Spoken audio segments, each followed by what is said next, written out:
You have arrived at your destination. Hey guys, before we get started, let me tell you about the most innovative approach to new music that exists today. Revival Recordings, an artist-first record label based out of North Carolina, has introduced Revival 52, a commitment to fans to release new music every Friday for all 52 weeks of 2018. From metal to pop punk to indie rock, Revival 52 will bring something new for you to enjoy every Friday.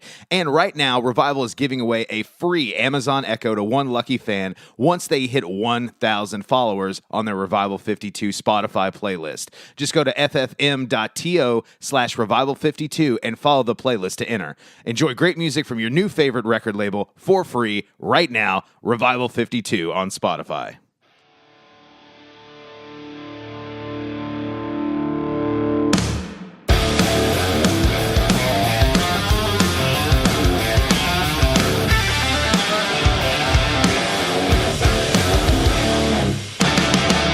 That's right, Wildlings. You have arrived at your destination. It's the Sean vs. Wild podcast. I'm your host, as always, the man, the myth, the Sean Thriller Smith, the guy putting rad back into talk radio, and it's time to rock and roll all night and podcast every Tuesday.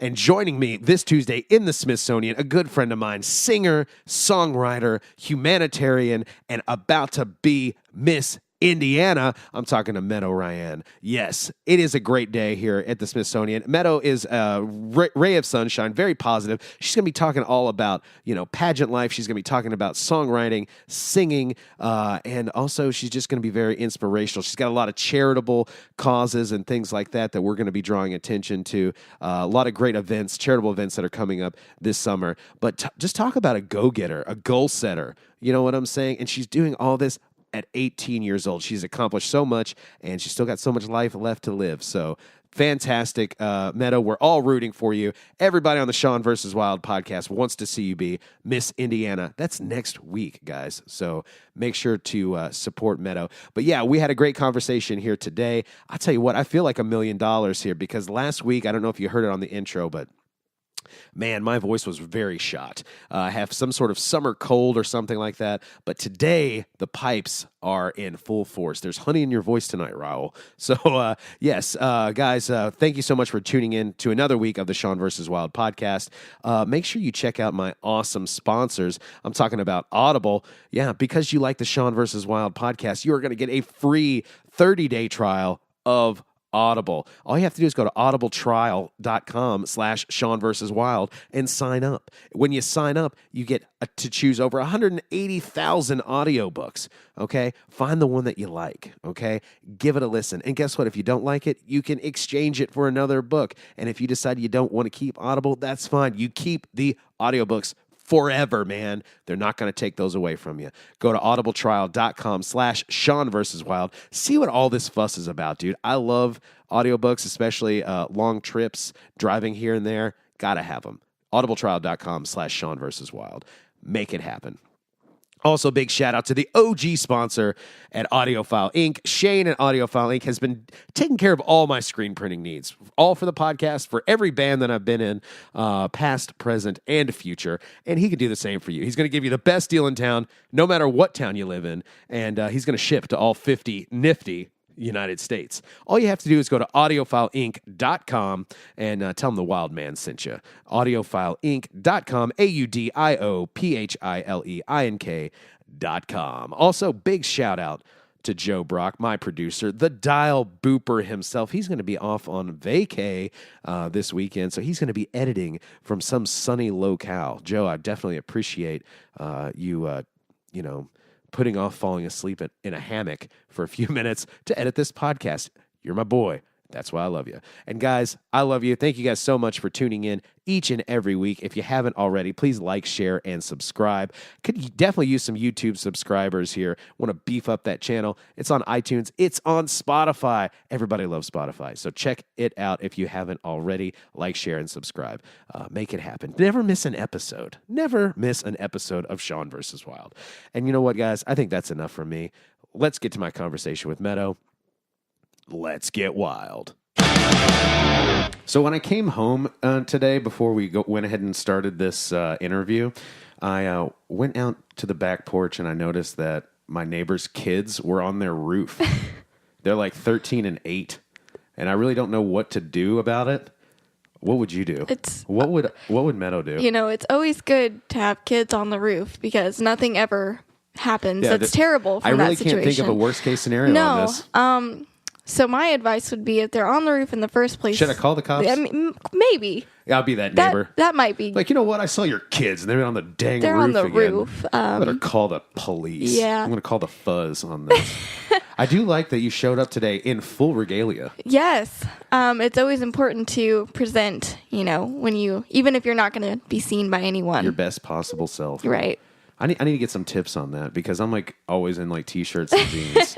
But I am wearing my own Your podcast own t-shirt. shirt. So that's always good. It's always self-promotion. It's always the best. Super cool. Yeah. Man. Look at that guy. He's wearing his own t-shirt. But for people that don't know you, don't know that. That's true. So they don't know. They're like, what is that awesome shirt you're wearing? What a great brand. Right. But yeah, you came full regalia. Listeners out there, I know podcasting is very audio and not visual, but she's wearing the sash. She's got the dress. And coming in full force, Miss Three Rivers. Yes. I like your dress. It reminds me. Thank you. It kind of reminds me of Little Debbie. Oh yeah, okay, I can see that. I actually just got this today at Mariposa's. It's a consignment store, so shout out to them. Right. So But who doesn't love Little Debbie's? That's true. Probably your neighbors. Because they let their kids on the roof and... Maybe the kids are hopped up on the Debbies. the Little Debbies, right. They're too hopped up on the Debbies. You know what I'm saying? They're on the roof. They're literally going off the roof here, guys. What's your favorite Little Debbie? I'm going to put you in a tough spot. Oh, my goodness. I like to know what people's faves, or at least like their top 3 things are. Are the Swiss cake rolls Little Debbie's? Oh, yeah. Yeah, you better believe it. They're definitely my favorite then, I would say.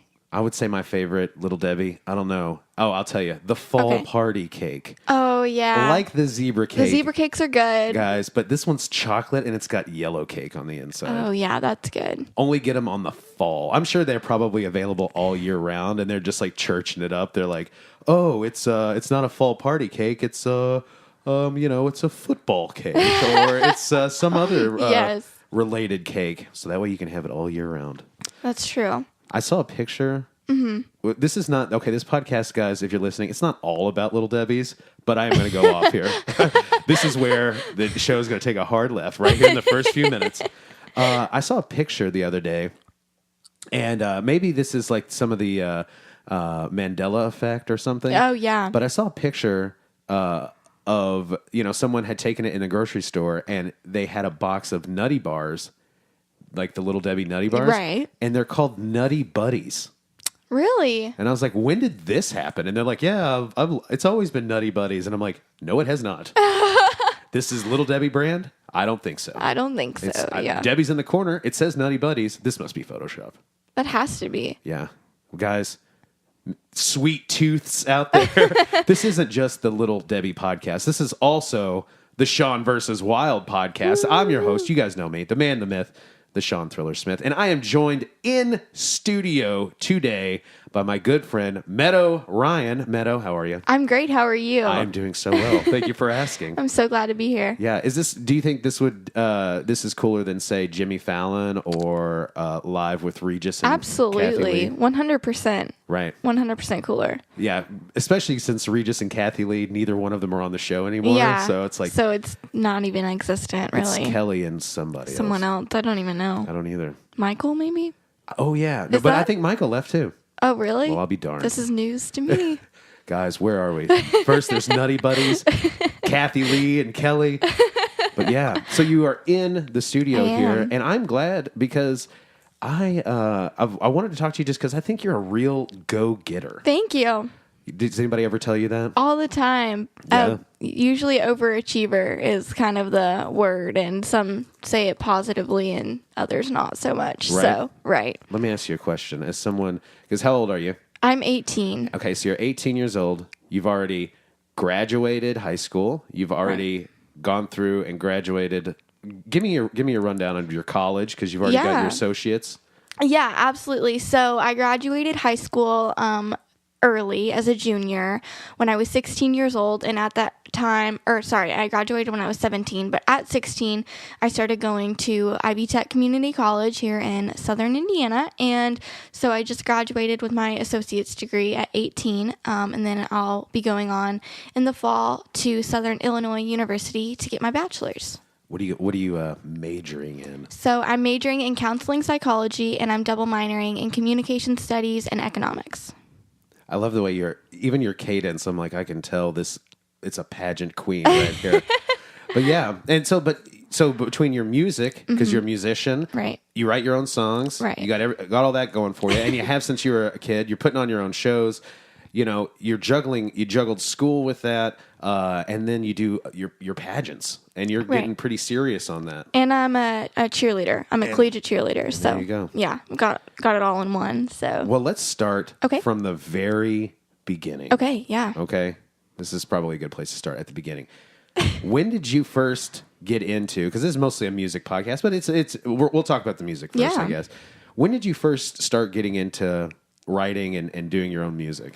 Yeah, so I went to a summer camp when I think I was 9 or 10 years old, and I had never played music before, never written music before, but I went to this music camp. I was just interested and wanted to see what it was about, and so they taught us how to play a few chords on the guitar. We sang, and then at the end of the camp, we had to write and record a song, and I think there were about 13 of us in this camp, all between the ages of 10 and, probably 16 or so.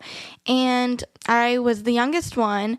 But when we listened to the original songs, everyone just said there was something different about mine, that it was just more advanced. It was it was like a song, like a real song you would hear on the radio. So from then on, I just kept writing, and I started performing out. I learned more on the guitar, and found that was really what I was into, really what I loved to do. So, yeah.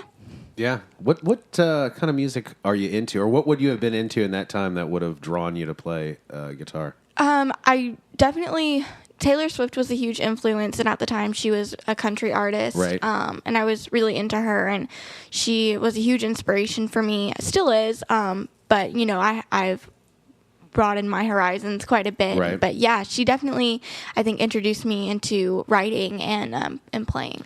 Did you always grow up liking country music?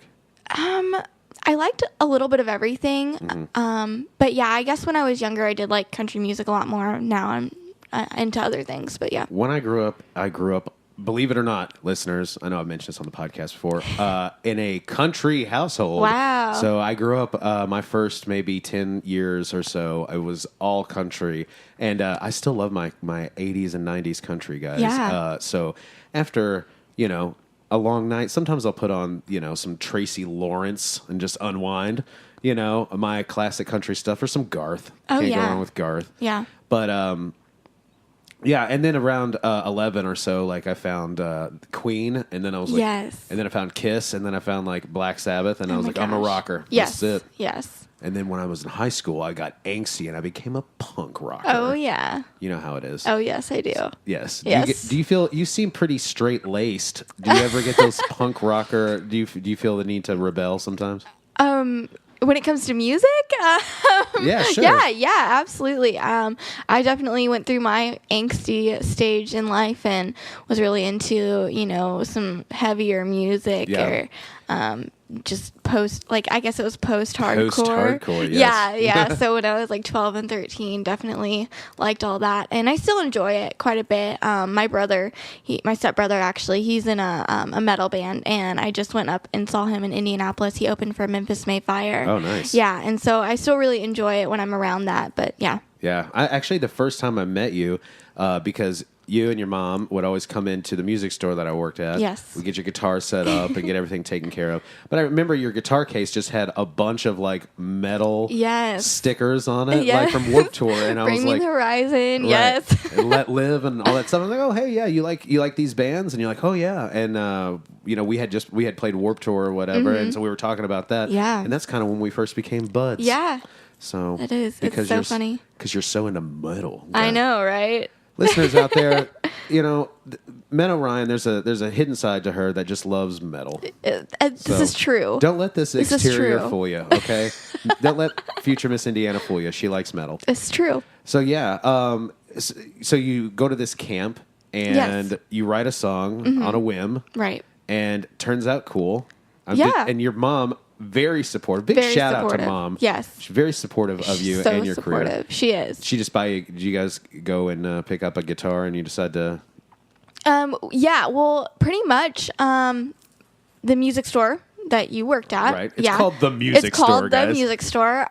The reason we are still very loyal to the music store is my old neighbor owned it. Co-owned it with his family, and so he had this guitar. It was a Baby Taylor, and it was signed and autographed by Sugar Ray, the band Sugar Ray. And the music store had gotten it from a radio station. The radio station was supposed to give it away during a call, a contest, a radio call-in contest or whatever. And for whatever reason, it didn't happen. So they got it, and he immediately came to me and my mom and said this would be a perfect beginner guitar. So that's kind of how I got started. How do you still have the Sugar Ray signatures on there? I do, yes. I still have the guitar. I still has the signatures. Nice. Yes. It's just one of those things where it's like, oh yeah, this would be a great guitar for you. Some band autographed it, but the guitar itself would be pretty all right. So. Yeah, and I was so young. I think I was 10, like I said, and I thought it was just the coolest thing that Sugar Ray autographed this guitar. And then I grew up and realized Sugar Ray, really no one knows who they are. Mark McGrath. Hey, Mark McGrath, I think is on Entertainment Tonight as a host. Yeah. So there you go. There we go. The guitar is worth about $8. Yeah, I was more. gonna say about $8 more than what it normally would be. So that's awesome. And then when did you start recording? Because I mean, heck, I probably met you back in 2013 or 2014, and you already had recorded material then. Yeah. So I started recording. I can't be quite sure of the time frame, but I want to say it was probably a year, probably 2 years after I started playing. I really started writing a lot and started getting into recording. Yeah. I feel that. Yeah. So, what inspiration? Like, what inspires your writing? Maybe at the time, but how about what inspired your writing back when you were 12 years old? Okay. And what inspires your writing now? Yeah. Okay. So this is really interesting, and the answer is probably not what you expect it to be. Of course, at 12, I did write about typical things, like little crushes and whatnot. But I was growing up. While I was growing up through those years, my mom was still married to my biological father, and so we went through a lot with that. He was an alcoholic and was pretty abusive at times. So I actually used a lot of that as inspiration, and I think I used music as an outlet to express what I was feeling, because I was really shut off and I was really quiet about it, and not a lot of people knew what I was going through.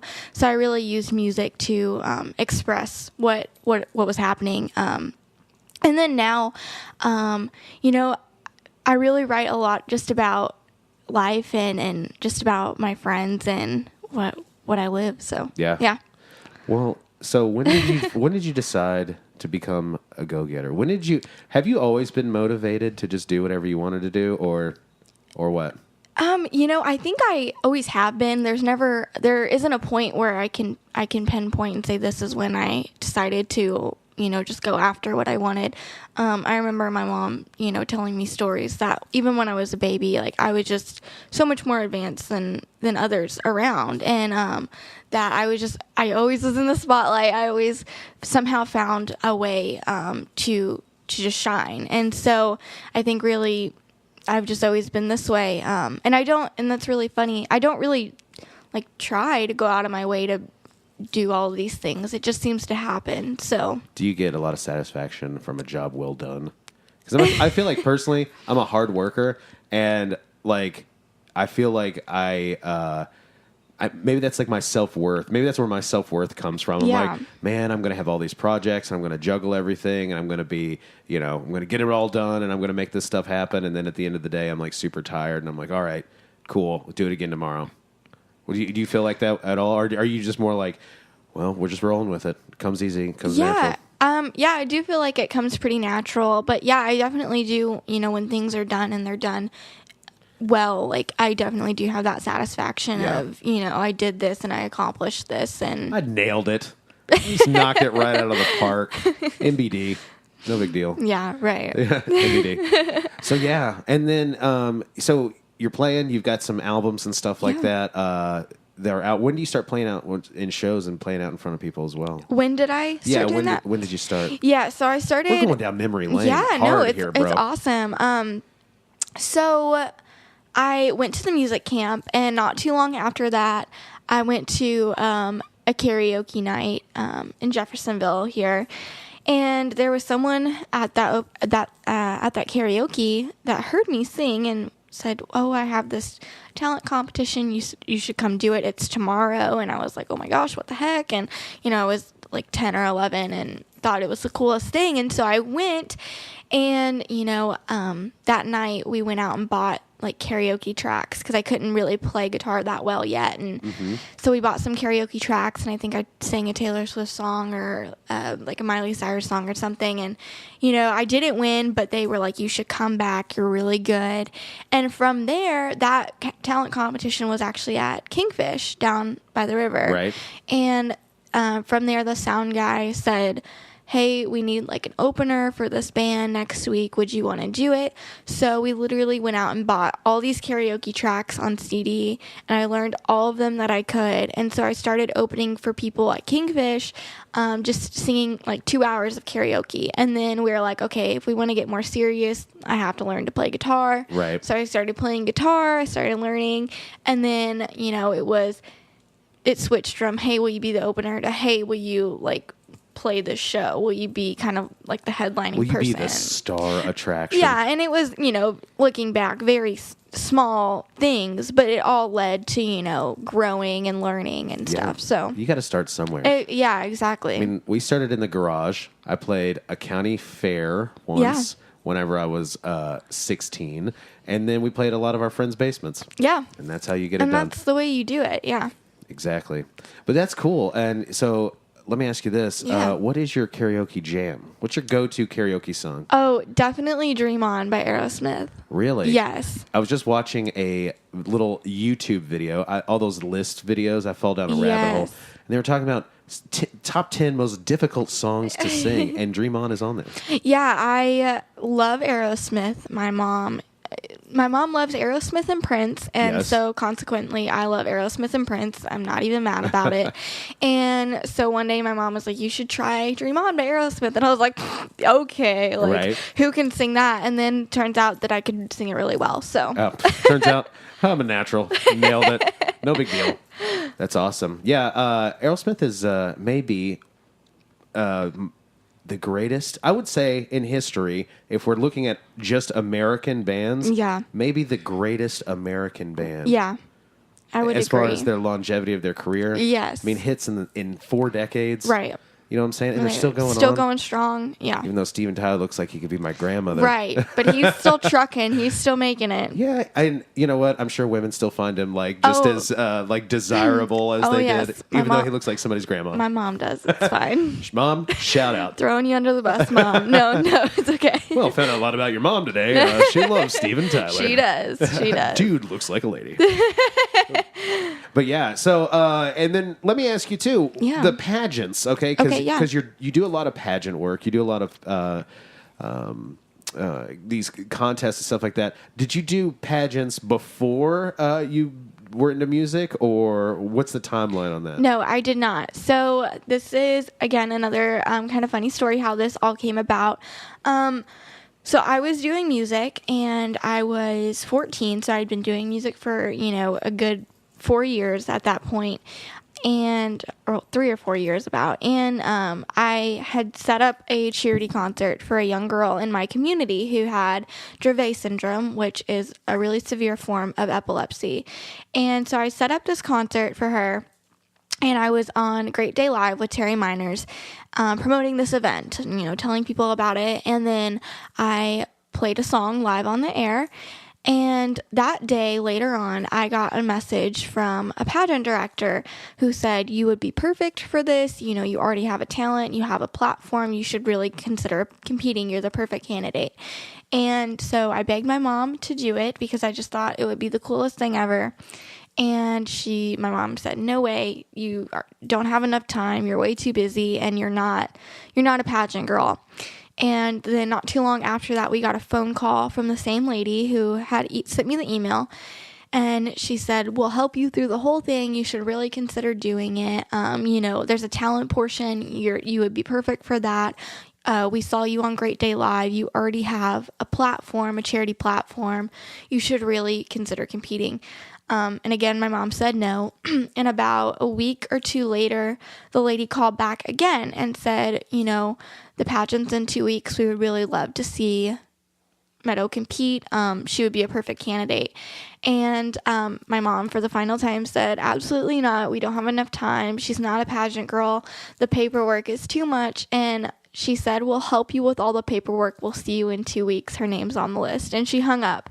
And so at that point, I said, well, Mom, she says my name's on the list, so I have to do it. Yeah. Can't back down now, right. Mom. And so my mom made a promise that if I could find all of my wardrobe for free in the next 3 days, I could compete. And in 2 days, I had everything. Yeah. So I was head to toe styling. I was ready, I was ready to go. I was born for this. I borrowed dresses and so made it happen. Fantastic. Well, yeah, see, I was curious if you maybe guitar was a talent that you took up because of your pageant. You know what I'm saying? So, but these people start so young with the pageant right. stuff. You've seen Tyler's and Tiaras. Yes, I have. Yeah. What's the backstage life like for the pageant? Are parents going crazy back there? Okay, so there are so many common misconceptions about pageantry. So I compete in the Miss America organization, which is the #1 scholarship provider for young women in the world. So there is no other organization in the whole world that provides as much opportunity and as much scholarships as the Miss America organization. So that's the other reason that I got involved, was because I needed money to go to college eventually.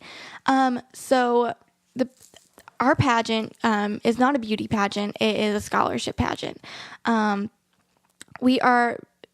Most women who are involved are very independent, and we're very driven, and we're very goal-oriented. Mm-hmm. And so parents, especially in my division, I'm a miss now. There's a teen and a miss division. Parents are very, hands-off. There's not a lot that they get involved in. Of course, they come and support, and, I'm 18. I'm one of the youngest in the competition, and my mom, of course, helps me when I ask her for help, and she's, of course, always there for me. But, parents aren't backstage. Parents don't get involved. There's very, very little drama between girls. There's very little drama between parents. It's completely unlike what you would see on Toddlers and Tiaras. And so a lot of people don't realize that until they come see it. My stepbrother and, my boyfriend, they have come and watched pageants, and before the pageant, they have one thought in their head of what it's about. And then after the pageant, they've both come to me and said, oh, this is completely different than what we thought it was. Right. The women that compete, we're very intelligent. We're very talented. We're very goal oriented, like I said. So. Right. Exactly. It's not like they're, for lack of a better term, they're not overly sexualizing anybody or not anything at all. like that. Right. I feel like Miss America is a classy right. contest. Right. You know what I'm saying? Absolutely. And that's cool too. I didn't know that they did so much for the scholarship. I know that they did scholarships up, but I didn't know they were #1. Yeah, absolutely. So that's fantastic. Yes. Well, that's awesome. Yeah, ladies, get in the pageant, go to college. Thank you. You know what I'm saying? No, exactly. It's so important. And like you said, it's a very, in my opinion, it is the classiest pageant that you can be involved in. Of course, everyone has their own opinion, but being a competitor, that's definitely what I believe in. It's a great organization. I've met literally my best friends in the organization. I met my best friend, her name's Sam. I met her almost 5 years ago when I first competed in my very first pageant, and we have been inseparable ever since. So big shout out to Sam. Yeah, she's wonderful. Way to hold it down. Yeah, way to she's be that awesome. Support system. Yeah. See, this is the answer that I was hoping you would say when I'm like, is it crazy backstage? I wanted you to be like, oh yeah, a lot of Southern women yelling at each other, at their kids, a lot of hair and makeup and clothes thrown around, and just a bunch of people up in an uproar? It might be more interesting if it were that way. And that is typically the answer that people want, is that it is drama filled. But just a bunch of Southern women. Unfortunately, we are very standard. Southern mamas. No, and it's really funny. As a Miss contestant, you are actually very much on your own. We stay with roommates during the week. So my roommate is another contestant. We're all paired up with another contestant who we stay with. And we typically have our phones taken away. We don't really have our phones very much during the week.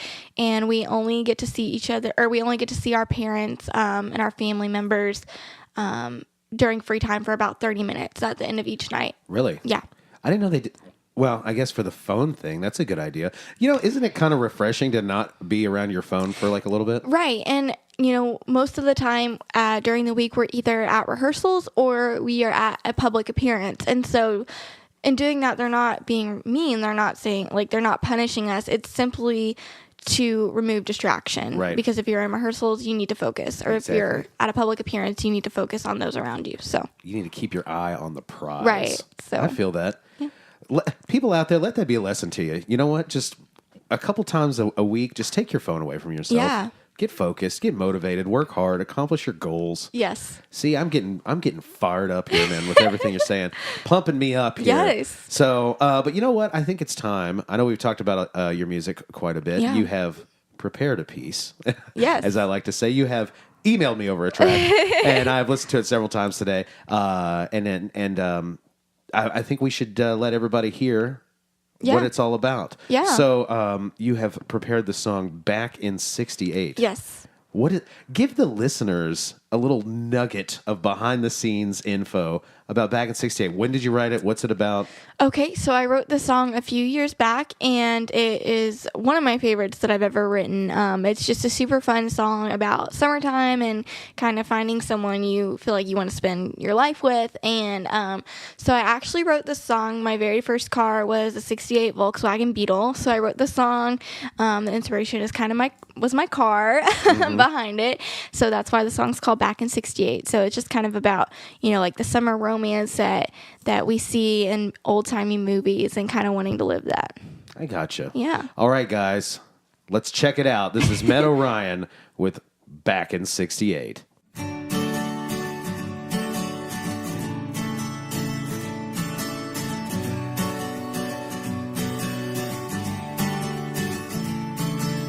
It all started back in 68. You were looking so good and I couldn't wait to find out who you were inside. You had a brand new car, I had a good reputation. You couldn't wait to break me down and take me for a ride. Every night we were staying out late and I didn't know what to think, but Daddy didn't like you much, but you said we could run away. This town ain't big enough for the both of us. I wanna go, I wanna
too much. All right, everybody. Meadow Ryann taking you to Toontown, taking you all the way back to 68. You know what I'm saying? With It's a long time ago. It's so long ago. You were like, what? Negative? Yeah. I was negative 30. Yes. Whenever I used to play that song out a lot, especially at open mics, and it would never fail, be someone say, "Oh, were you born in 68?" And I would just say yes. Yeah, I was like, I don't. I am the most spritefully youthful 50-year-old that you've ever I just met. didn't even know how to respond to that. How anyone could, in their right mind, think that, but that's okay. It's like Your Summer of 69 by Bryan Adams. Right. You know, Bryan Adams was probably, I don't know, 5 in 1969, but Yeah. he wrote a song about, being a young rebel. So, Yeah, whatever. you know. If Bryan Adams can do it, man, you can do it. Yeah, exactly. Canadian songbird, but Bryan Adams. Yeah. Are you a Ryan Adams fan? Are you familiar with his work? Ryan Adams. Ryan Adams, as opposed to Bryan Adams. So many people like Ryan Adams because he's like, this like singer-songwriter-y kind of guy. But I don't like him because his name is too close to Bryan Adams. And Bryan Adams is what we used to listen to, ladies and gentlemen, whenever we cleaned the house, whenever I was a kid. Very nice. Bryan Adams' greatest hits. So far, so good. Summer of 69, track number 1. Yes. So, yeah. There you go. This isn't the Bryan Adams podcast, guys, but it could be. It could be. We could easily turn it into that. But yes, taking you to Toontown, Meadow Ryann back in 68. Yeah, the most spritefully youthful 50-year-old. Yes. That'll be your new... Slogan. Yeah, slogan. Exactly. That'll be your new Instagram description. Bio, yes. Yeah, exactly. Yes, I was born in 1968. And I'm going to be Miss Indiana this year. Yes. So Miss Indiana, I mentioned it, but we got to talk about this because this is a big deal here. You're competing for Miss Indiana. Yes. And it's in like a week. Yes, it's in a week. It's coming up right now. Real fast. Yes. So what can you imagine when you're going to be Miss Indiana? You're going to be. I'm throwing it out there. I sure hope so. Put it into the world, right? Exactly. Guys, we can't vote, but we can root. Yes. So let's root. Yes. For you. How did you? So what do you have to do to kind of be in the running for Miss Indiana? Do you have Right. to win so much, or? Yes, so you do have to win a local pageant.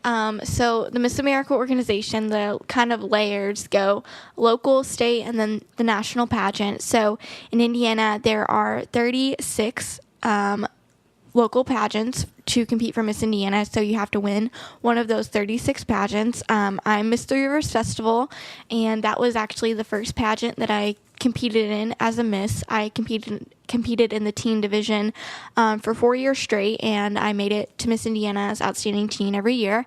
I was even third runner-up at state, and so I aged out, because once you get so old, you're an adult. Oh yeah, once you get so old. So old. Once you hit 50. Once you're 50. Yeah. So They just put you out to pasture like an old racehorse. You then have to compete in the Miss organization or the Miss system, the Miss division. And so Miss Three Rivers Festival was the very first pageant as a Miss that I competed in, and I felt very unprepared, and I remember so many times throughout the day of competing saying, I'm just here because I really wanted to gain experience. I wanted to see what the Miss division was like, because it is a lot different than the teen division.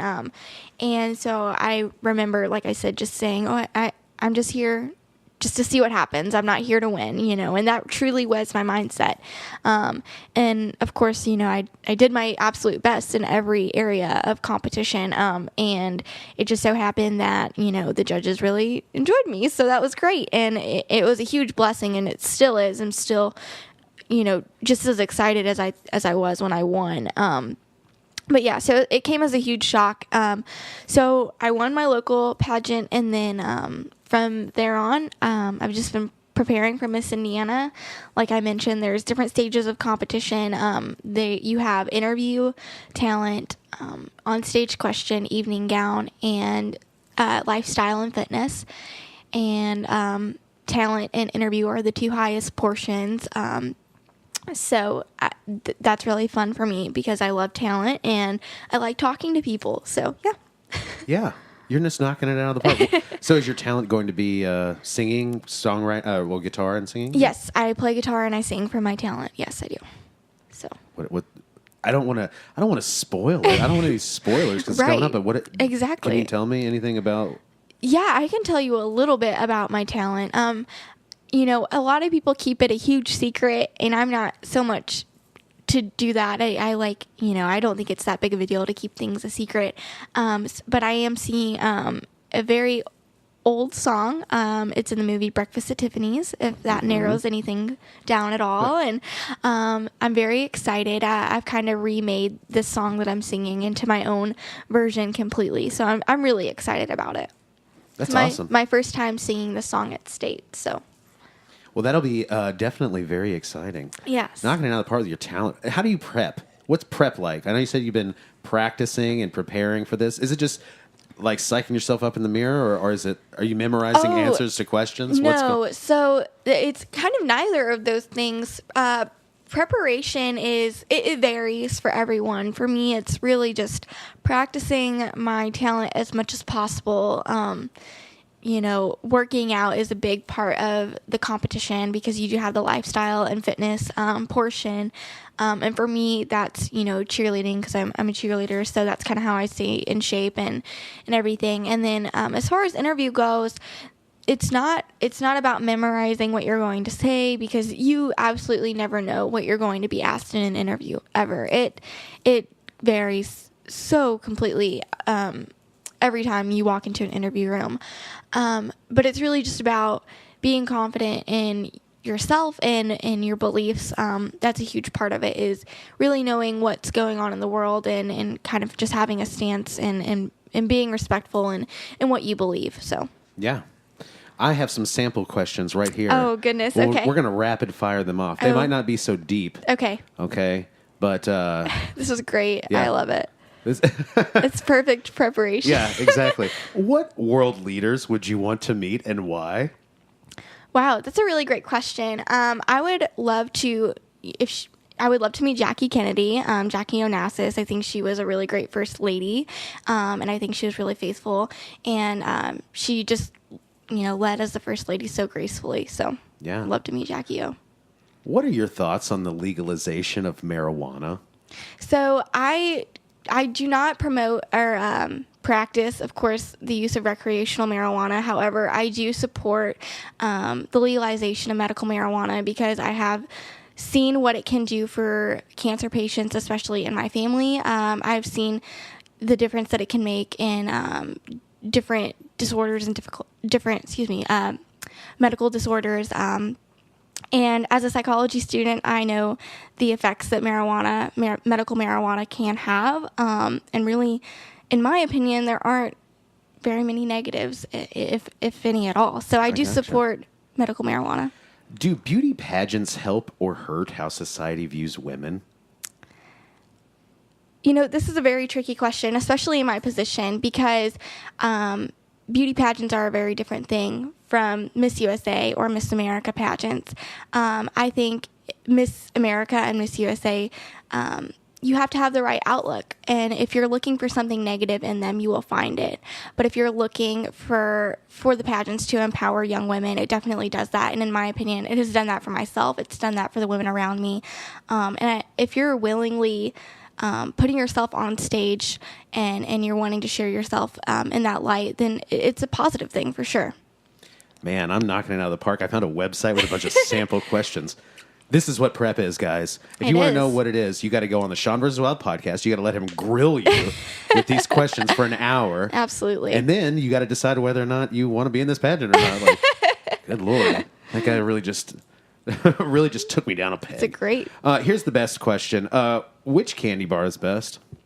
Oh, wow. And Well, why? I love Reese's peanut butter cups. Yes, Does that is the correct count? answer. I should have literally said, why is Reese's the best candy? And why do you agree with me? It is. It's It number is. one. It is. In my heart. And if anybody else thinks otherwise, you know what? Get your own show. Yeah, Get your own podcast. I agree. Talk about your nutrageous or your 100 grand. Oh, no. I will say 100 grand is kind of, I think 100 grand. It's kind of the jam. It's kind of like a Star Crunch. Going back to the Debbie's, man, I'm just so hungry. I've I never guess. even had one, I don't think. Well, I don't know if you can fit it into your fitness portion of the contest, but I would highly recommend you check one out. Oh, trust me, I love McDonald's cheeseburgers. Yeah. So that, I feel that. Yeah. Do you get the double or the single? I get the triple. Oh, nice. Yeah. That's If we're being honest here.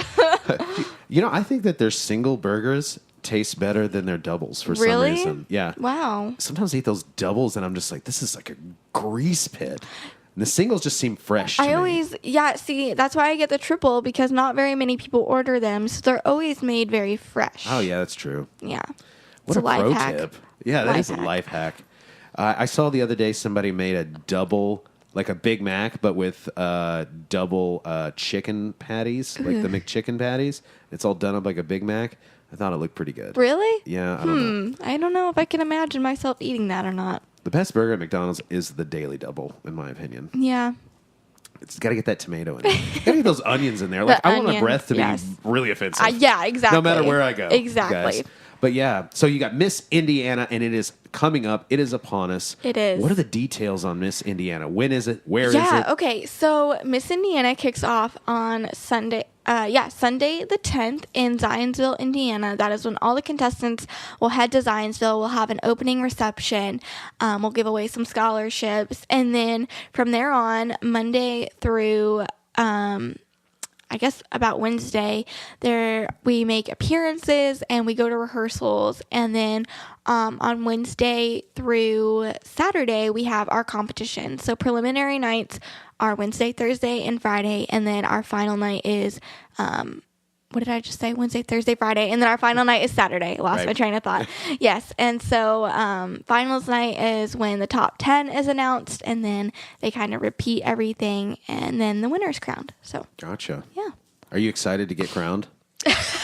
We're throwing it out in the universe. We're going to manifest this. It's going to happen. I really hope. I hope that comes my way.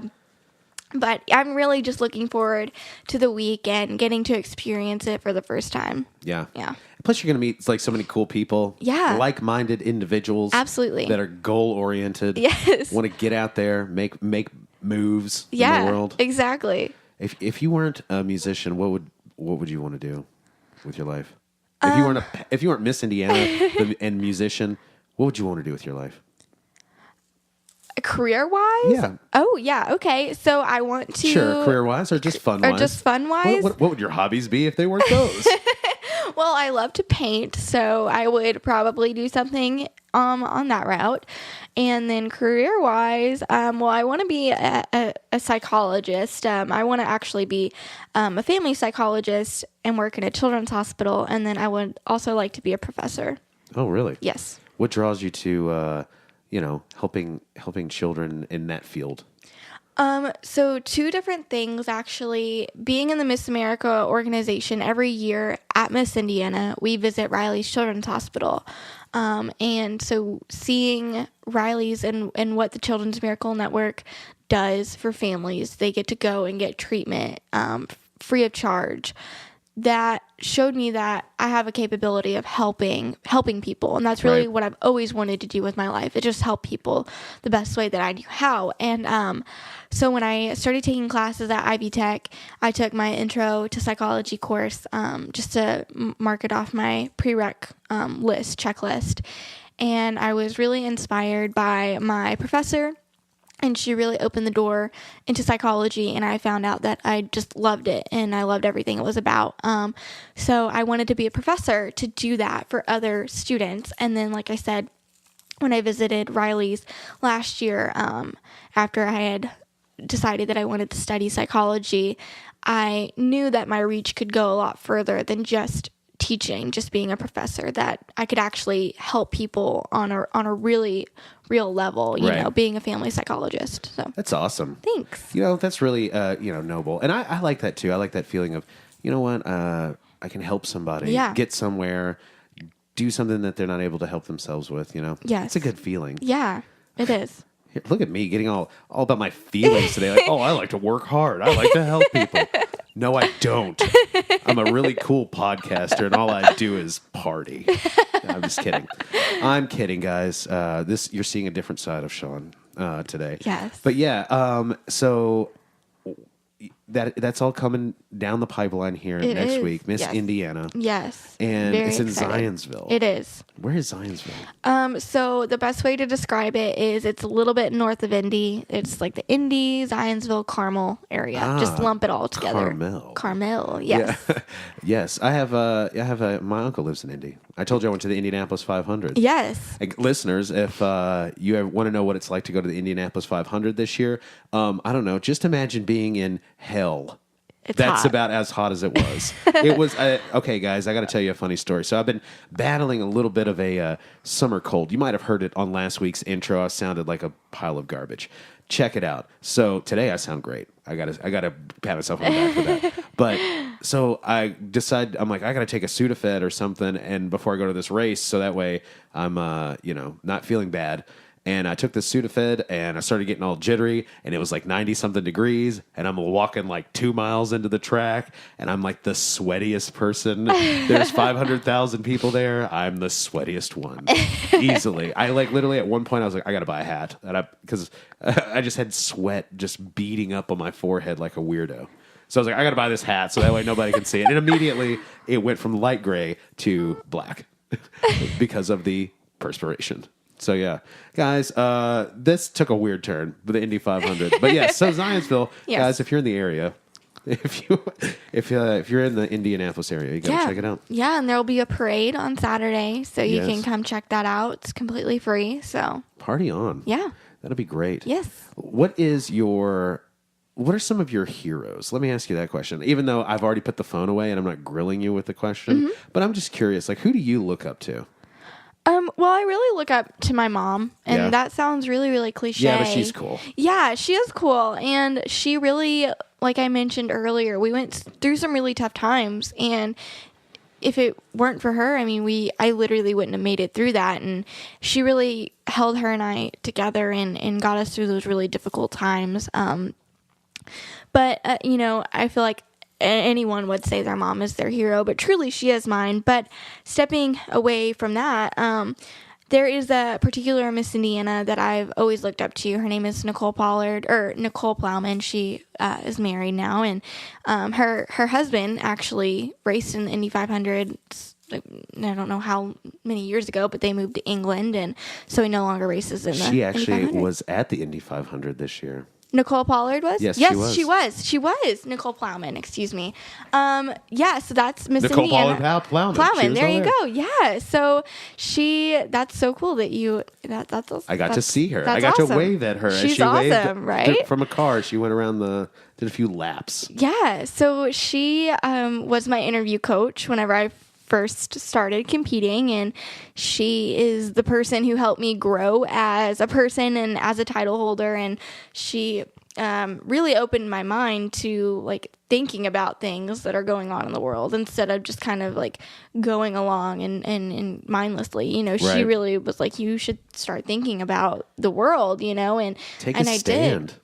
Yeah, and so she is my favorite Miss Indiana. She's someone that I truly look up to, and that, I really had the blessing and the opportunity of getting to know her and to be a part of her life, and so that's really cool. So I really look up to her. That's awesome. Yeah. Yeah.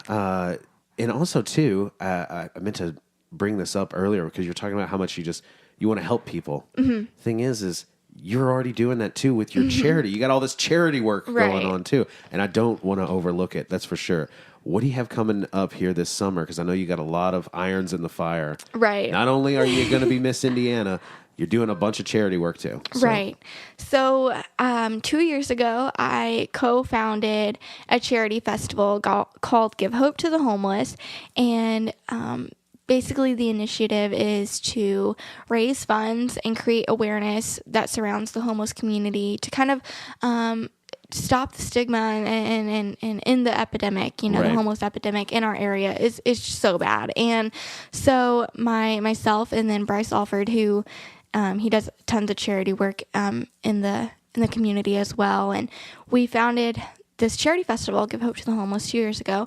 It's always been in the spring, but this year we decided to have it in the summer due to just being really busy with college, basically. And so we're planning that for July 28th. That date hasn't even been put out there yet, so you're hearing it first here.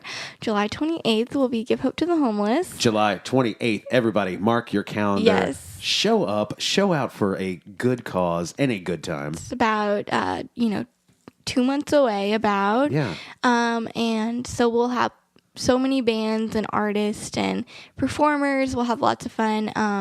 In the past 2 years, we have been fortunate enough to raise about $5,000 for several different charities that help the homeless community and work to end homelessness in our area. So we hope to, do as well this year, and if not better. It's going to be a lot of fun. So that's awesome. Yeah. Man, and you just plan and organize all of it? Yeah, Bryce and I, we work together, and I actually had someone ask me recently in a different interview, so you must have this team behind you that helps you, can you tell us about your team? And I go, yeah, it's a team of two. Bryce and I, we do it all. And they were just so astonished that two young people, both in college, he works a full-time job, and I don't currently work any regular job, but I used to. Yeah. But you have prep for Miss Indiana. Right. You'll have a full-time job next year, Miss Indiana. I hope so. And then they were just so astonished that two young people put this whole thing together that makes such an impact in the community. And right. And so yeah, it's really just us two, and we plan it. We founded it. We started organizing it. We plan it. We do it all together. So just us two. That's awesome. And also, you're going to be a part of Rob Fest again this year. I am, yes. Give the listeners some, if they are not familiar with Rob Fest, just some background on it, how you got hooked up with that, and all that sort of thing. So Rob Fest is another charity festival through ASAP, which stands for Adolescent Suicide Awareness and Prevention.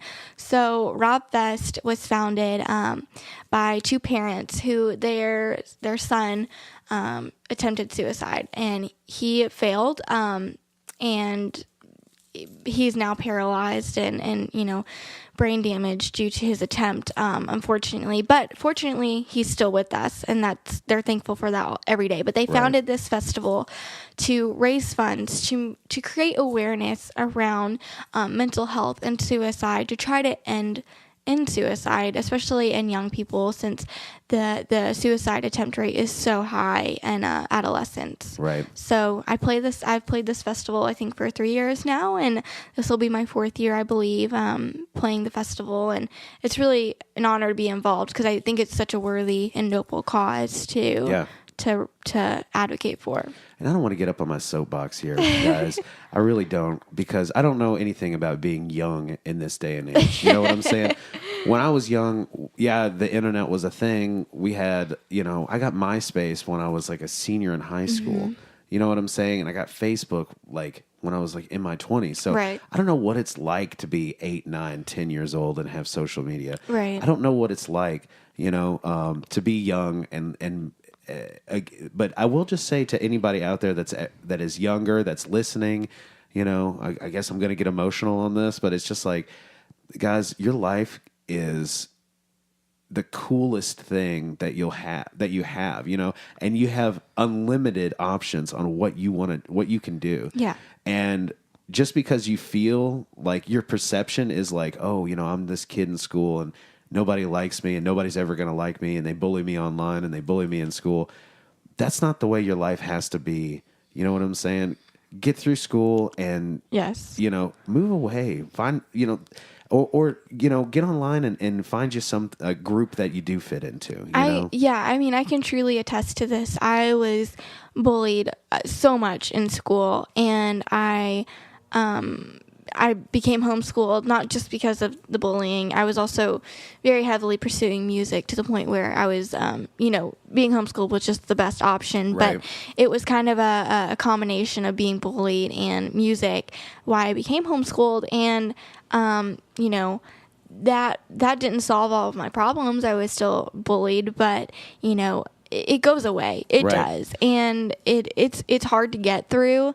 But I'm in college now. I live in a different town than I used to live in where this all took place, and life is different and Sure. it goes on. And in college, it all fades. It doesn't matter. And I went to Ivy Tech with a lot of kids that I went to school with, not that really bullied me, but that, you know, were there when it all happened. Right. And it doesn't matter anymore, you know? And Yeah, perceptions change, people change over time, you know, and also too, a big thing is a lot of times people get bullied because they're just like a little ahead of their time. Yeah. You know what I'm saying? They're a little ahead of the curve. Like, oh, you want to wear what you want to wear. You want to do what you want to do. Mm-hmm. You like what you like. Oh, man, that's stupid. You don't follow along Yeah. mindlessly for somebody else. I'm going to bully you for it. Absolutely. They're just ahead of the curve. No, you're exactly right. And that's exactly what it was, you know, was like I wanted to pursue music and I didn't want to do the typical thing. And so that made me a very easy target. And I truly didn't let it get to me, you know. So Also, people don't like it when you're successful. yeah. Sometimes people have a real genuine problem with that. Yeah. Like, you work really hard, and the times that like you actually do get like a payoff for all of your hard work, there's always going to be somebody there that's going to try to Knock you down. throw that Yeah. Snickers bar in your pool. You know? Yeah, absolutely. No, it's so right. And a lot of times, very driven and powerful, you know, people who believe in themselves, that's very intimidating to other people. And it's okay to believe in yourself, and it's Yeah. okay to go after what you want. You know, don't let other people knock you down. Yeah. And guys, not only is it okay, I highly advocate for it. Yeah. Believe in yourself. Yes. Be your own, you know, biggest fan, because, Yes. you know, your self-motivation, your drive to get up every day and just kick buns. Yeah. Notice how I edited myself, guys. There will be no swearing on this podcast. Just get up and just really whole buns the day. You know Yes. what I'm saying? Just seize the day. Yes. I highly recommend it, guys. Go out there, do it right now. Yes. So yes, and also make sure you check out everything that Meadow's got going on over the summer. Give hope to the homeless, and check her out at RobFest as well. And Meadow, as we're winding down here, where can people find you online? Do you have an online presence? Oh, yeah, definitely. I'm on Facebook. I'm on YouTube. I'm on Twitter, Instagram, all of those social media platforms. You can just search my name, Meadow Ryann. That's Meadow like a field, and then Ryann. That's how Two you can N's, find me. guys. Yes, 2 N's. So you said Ryan. You made it sound. Am I saying Ryan and I'm just sounding like a dummy this whole podcast? That's okay. It happens to everyone. Oh. Yes. Well, man, this is something, guys. Always get your, always do your homework, okay? That's okay. Meadow Ryan. Ryan, yes. That's nice. I like that. Yeah, make sure you follow Meadow on the social media platforms. Make sure Yes. you support her. She's going to be the next Miss Indiana. She's going to be representing you, fellow Hoosiers. And if you're not from Indiana and you're from somewhere else, support her anyway, guys. You're definitely going to want her to represent Indiana, because after Indiana, you know where we're going, right? Where's that? We're going to Miss America. Miss America. And then we're going to Miss Earth. That's all. Just Miss America. We're going to Miss Earth. Meadow Ryann. She's sprightly for a 50-year-old. Right. 50-year-old Very ex-Miss youthful. Earth. Very youthful. Very youthful. Exactly. Well, do you have anything to say to the listeners as we Thanks. sign off here? Thanks for listening to us talk. Yes. It's been great. Yes, it has been fun. I like being able to catch up with you. Thanks for having me on your show. It's awesome. No problemo. Anytime. And guys, so make sure you support Meadow. And if you like what you heard today, which something tells me you did, you made it all the way to the end of the podcast for crying out loud. Please feel free to like, share, and subscribe to Sean vs. Wild on the internet. Okay, it's on iTunes, it's on Stitcher, it's on Spotify. Guys, how easy is that? It's on YouTube. I could deal with a little bit more subscribers on YouTube. It's wherever you get your podcasts. So let's make that happen. And Meadow, let's make like a $100,000 bar happen. What do you think about that? I need to try one. Yeah, you definitely do. It's like a Star Crunch, guys. Little Debbie's. Again, it all comes back full It circle. all comes back. Exactly. Guys, this has been the most Little Debbie filled episode of the Sean vs. Wild podcast.